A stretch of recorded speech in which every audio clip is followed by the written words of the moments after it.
Hey everybody, it's Schlepp with the Rock Vault. Whitesnake's making their return to San Antonio this Wednesday at the Aztec Theater. And I have one essential part of that band on the phone with me. It's guitarist extraordinaire, Joel Hoekstra. Welcome, sir. Hey, thanks so much for having me on. Oh, man. It's fantastic. You know, I know this was short notice, but when they asked me if I could do it today, I did not hesitate to say, of course. So I said, would I be talking with David or somebody else? And they said, you call Joel. And we're like, ooh, this will be good. This is gonna be fun. But then I got to thinking and going like, how did they decide who the spokesperson is? You know, I can imagine. Okay, I got it. Got a really short notice radio interview here with an internet radio station. Joel, you're up. Oh man, really? Can I say I'm sick? How does that work with you? No. How does that work with you guys? It's not like that at all. I'm just kidding. I'm just kidding. But yeah, nowadays, man, an interview is an interview. That's all good. I'm so when it said who it was, I'm going like I can handle this. You know, this is going to be fun. So you, my friend, are a busy man, and I think always have been. So that makes it even more special to talk with you today, and I appreciate it very much. Thank you. Right back at you. Whitesnake, TSO, dude, how do you make it work, man?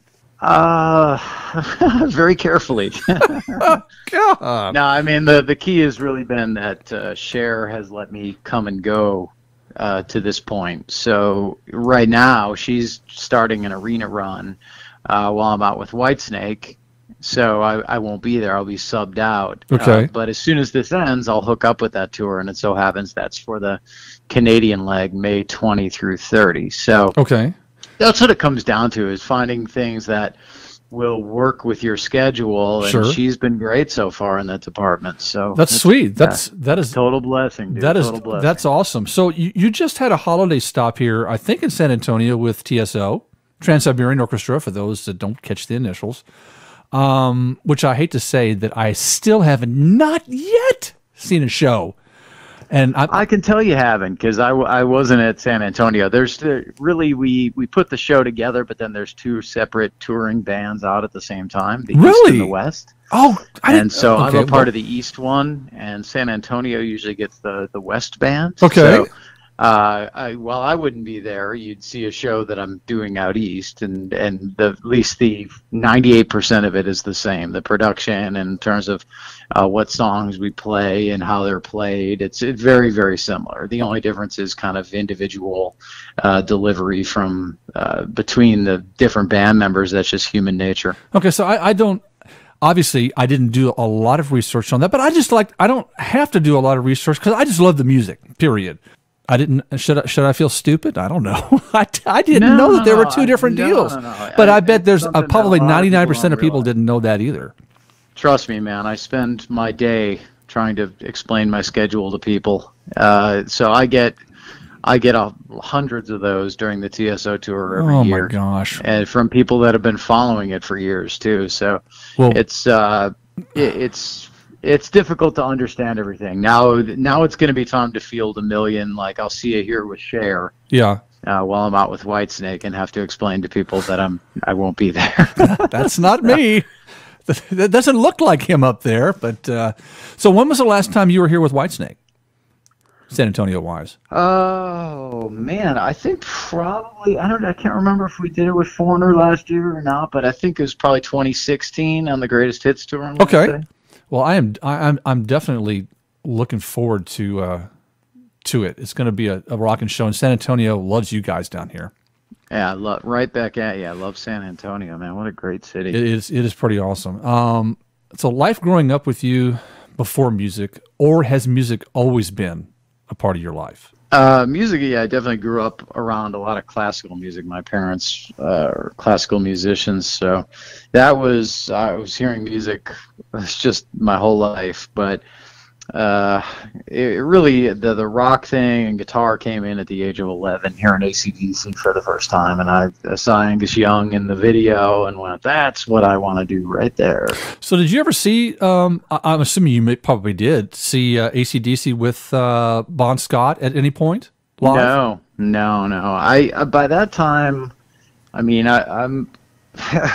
Bon Scott was when I was too young, honestly. Okay. The Back in Black came out right around, I think, 81, right? So that's right about that time where I was 11 years old. Okay, so I'm aging myself now.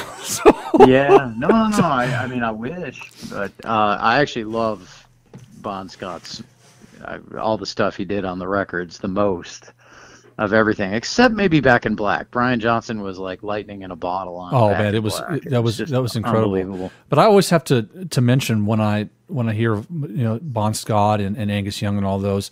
I have one concert that I went to that was so embanked in my memory. It was Riot, it was AC/DC, and Molly Hatchet, and cool. all three of their lead singers have since passed. Oh yeah. And they were all in one show, and that's a show I will never forget. It was incredible. So memories are made by concerts, and people that come to see you guys have a memory made every time they come and see you. Yeah, that's a good point. So so did somebody tell you to do the music thing, or was it something you've wanted to do, or was it something you were expected to do?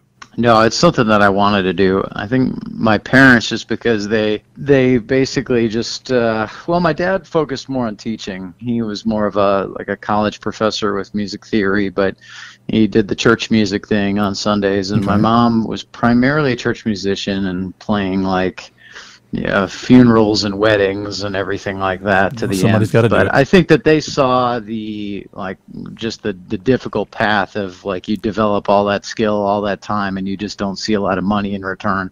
Sure. So I think that they were kind of encouraging maybe just having it as a hobby.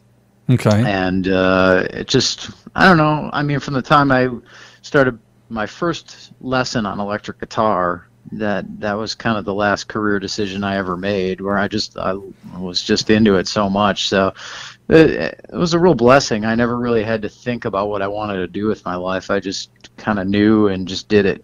That's good, and you're still doing it very, very well, to say. So cello and piano you started out with. I think it's what was going on, right?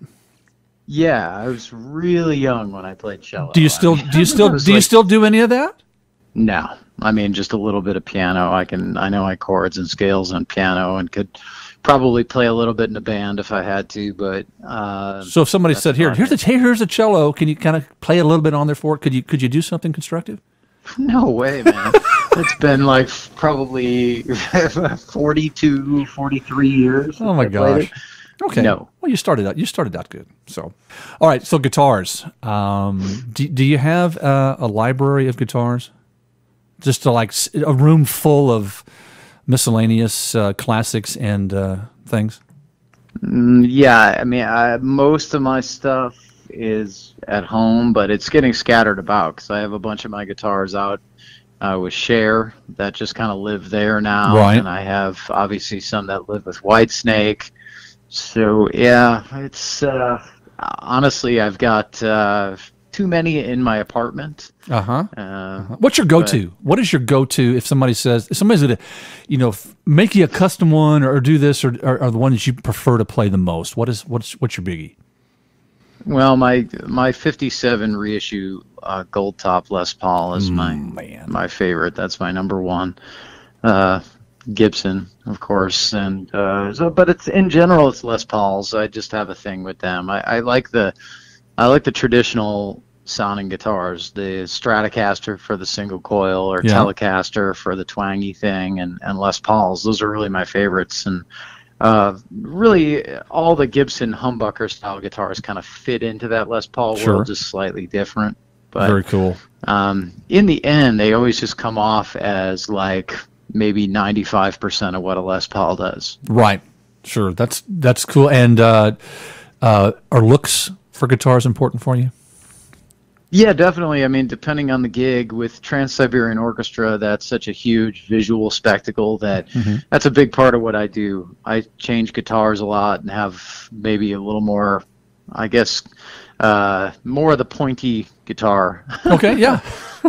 look with that gig. But I think I played like 10 or 11 guitars on it last year, Oh and my honestly, I could gosh. probably do it with 2 or 3. But Sure. a lot of it is fun just for the Oh yeah, visual. it's all on the show, as they would say. So Well, it's just fun. I mean, it makes it. I think my first year I just stayed on one guitar because I just wanted to focus on just the playing and making sure I had so much going on already that guitar changes felt like, oh man, let's not make it any harder than it needs to be. But oh yeah. as the years have gone by, it just makes it more and more fun for me to be able to go to all the different guitars. Oh, that's so neat. That is really cool. So you're doing all these touring and music projects. Do you have to change your mindset for each group when you're with Cher or whether you're with Trans-Siberian Orchestra, Whitesnake, or are you just yourself in all of them? Well, both. I mean, you're yourself, but you also just, yeah, it's just like any other thing in life where if I asked you, do you have to change from going to the store to hanging out in your living room to going to a library to, I mean, you're going to have certain behavioral patterns that Sure. change and adapt to help you fit in, but also you're just being yourself. Okay. So when you had your fill in with for Mick with the Foreigner, from what I was, it's like I can see it, but it's almost like you would be the most animated for the group up there. You know, I've seen some Foreigner stuff up there, and I don't know, sometimes appear a little more lower keyed, but you being live on stage with them it's probably different. But what do you think? I definitely toned it down when I filled in for Mick. I didn't really do as much as I do with some other things. That's the stage presence thing definitely adapts by the gig, and you try and find something that fits in and doesn't disrupt the chemistry. But that particular scenario where it felt like I was stepping in temporarily for him, I almost felt like it would be disrespectful to be like Overdone. overly animated or Sure. flamboyant up there. So I toned it down. I just kind of stood in a spot and moved where they wanted me to, and just more or less did like a rock stance. There you That was go. about You it. did your thing to its best. So very cool. You've played with the best of the best, and I was first introduced to you in the Night Ranger era. How did you land that one? Night Ranger came through playing with Jim Peterick in the Midwest. So I grew up in the suburbs of Chicago. Jim is the co-founder of Survivor and the Ides of March, and he would have these world stage concerts every year where he'd have all his friends come and sing their top 2 or 3 hits and maybe a new song. And Kelly Kagi from Night Ranger was always one of the guests, and I was in the house band every year. So I do these once or twice a year tops. But so I'd see Kelly once a year for about 7 or 8 years before I had the opportunity, and he knew I could play those songs, and he needed somebody to fill in for Red Beach. Oddly enough, Right. I basically said, "Hey man, give me a call." Like I kind of got in his face about it, so they gave me a shot. It went well, and then they basically gave me the gig. Oh man, that's exciting, exciting. And the Trans-Siberian thing. How did that one come about?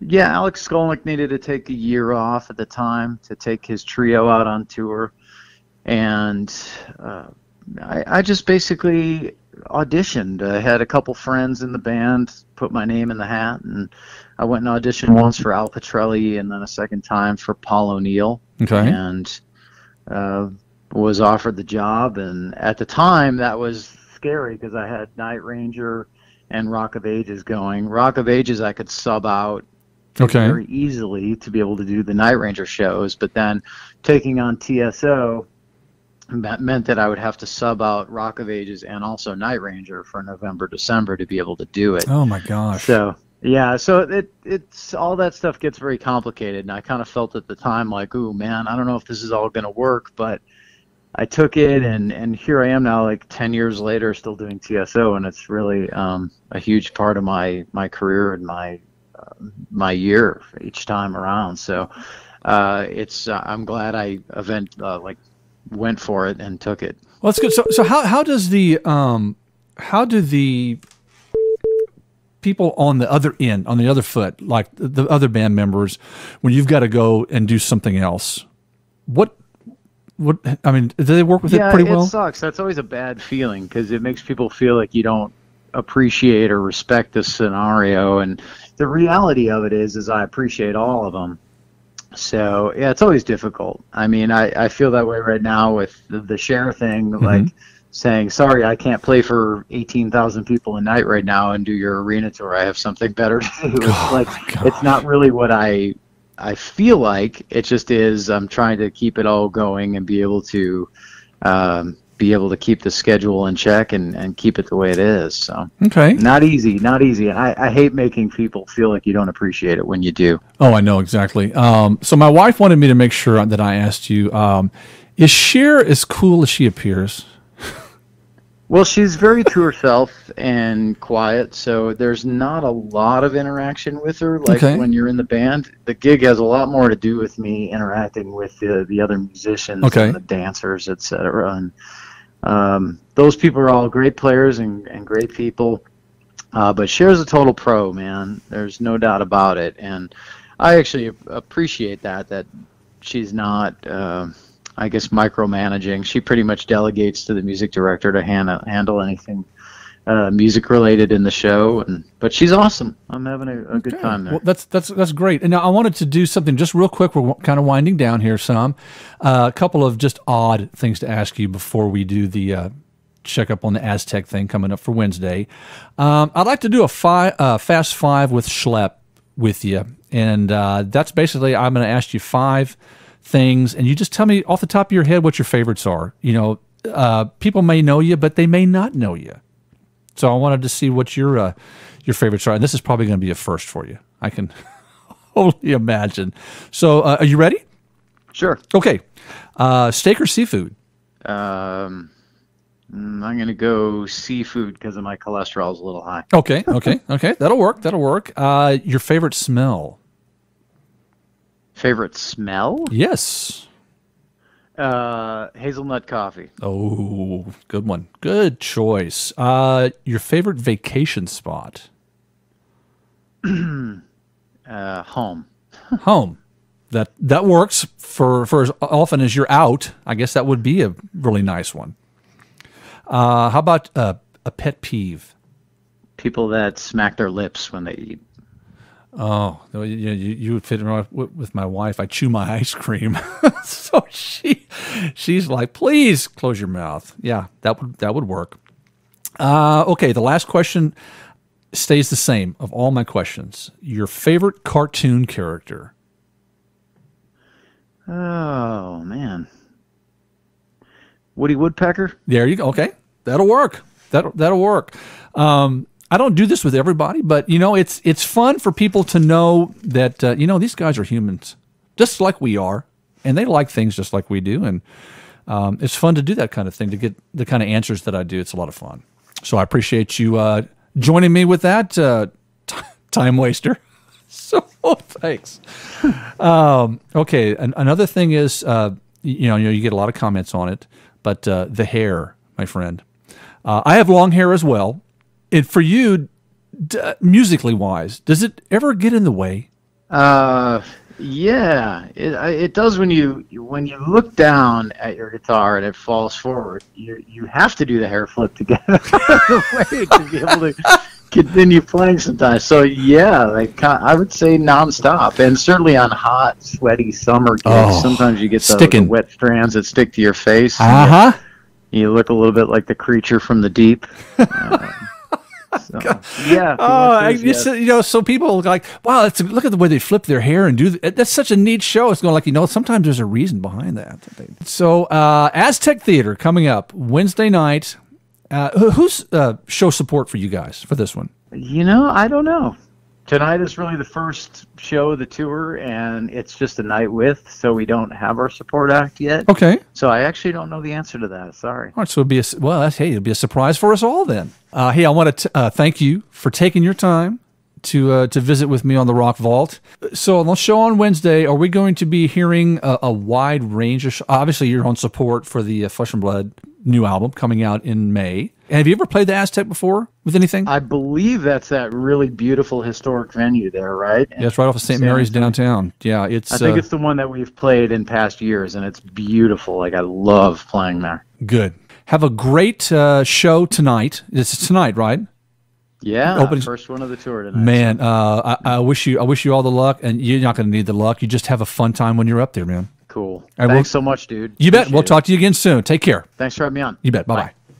That was Joel Hoekstra with Whitesnake. Hope you enjoyed that interview. The show is Wednesday at the Aztec Theater.